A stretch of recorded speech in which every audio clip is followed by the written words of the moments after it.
Hello, my name is Noah Barton, and today I will be telling you about the McMartin Preschool trial.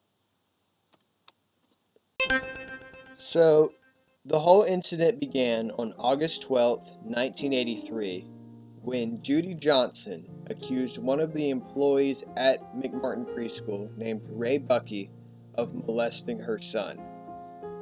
After that, after Ray Buckey was arrested, many other parents of students at the preschool made tons and tons of accusations towards not just Ray Buckey, but many other employees at the school.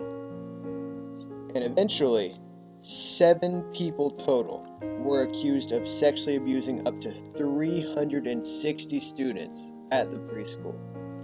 And these accusations included rape, along with forcing the children to watch animals being slaughtered, and even some satanic rituals. Some of these accusations were pretty crazy. So the defendants besides Ray Buckey was his mother, Peggy Buckey, his grandmother, Virginia McMartin, who was the owner of the school and was 76 at the time, along with 4 other teachers, one of which was Ray Buckey's sister. So the prosecuting lawyer in the case was Aleo Rubin, and the defending lawyer was Danny Davis. So many former students of the McMartin Preschool were interviewed, and they served as witnesses in court. But what's important to note is that in court, many of the students could not fully confirm that the crimes had been committed to them. They couldn't 100% say, this is what they did to me. And another really important thing to note about the trial was that in multiple searches, no physical evidence was ever found. There was no animal carcasses anywhere, there was no blood anywhere. A lot of parents even made accusations that the school had secret tunnels built underneath it.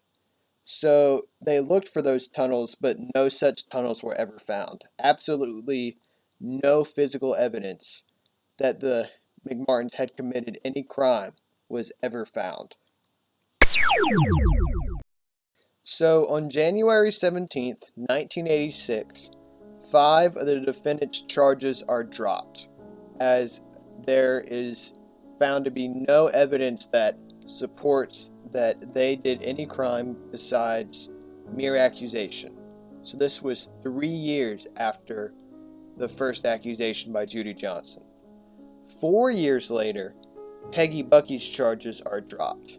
In that trial, both her and Ray Buckey are declared not guilty, but pressure from some parents call for Ray to be charged again. But just a few months later, on July 27th, he is proven not guilty again, and his charges are finally dropped. So by the end, this trial has lasted 7 years, and it has cost $15 million. So, no one appeared to have any big outcry at the final verdict of the trial. There was no big backlash against the jury for declaring the McMartins not guilty. It was a pretty quiet ending to the trial. Ray Buckey said that he was glad the trial was over, and he later stated that he wishes to be left alone by the media. So I personally agree with the verdict in that the McMartins were innocent of any crimes. And the main reason I think that is because no evidence of their crimes could ever be found, as I've stated before. There was no physical evidence anywhere, there was no, bodily fluids or anything. And many of the children couldn't even fully confirm that they had been abused. So I just thought that was big. And something else that leads me to believe that the McMartins were innocent was that the very first accuser, Judy Johnson, it turns out that she had some form of mental illness. So it's very possible that she just accused Ray Buckey of molesting her son because of mental illness. And what's also interesting is that the other parents only started making more and more accusations after Judy Johnson made her accusation and Ray Buckey was arrested.